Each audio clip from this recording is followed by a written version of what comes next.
ஆடி மாதத்திற்கு அப்புறம் நம் முன்னோர்களால அதிகம் கவனிக்கப்படுற ஒரு மாதம்னா அது மார்கழி மாதம் தான். மாதத்திலே சிறந்த மாதம் மார்கழி மாதம் அப்படின்னு சொல்லப்படுது. இப்படிலாம் இருக்க மார்கழி மாதத்தை ஒரு பீடை மாதம் அப்படின்னு அழைப்பாங்க. ஏன்னா அந்த நாள்ல எந்தவித சுபகாரியங்களும் நடக்காது.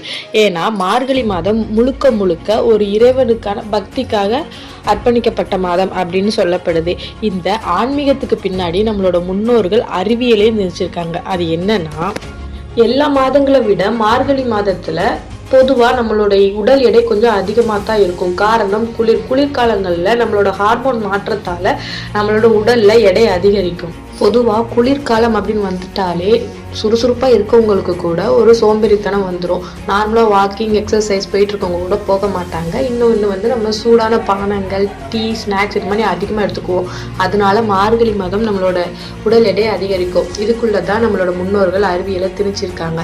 அது என்னன்னா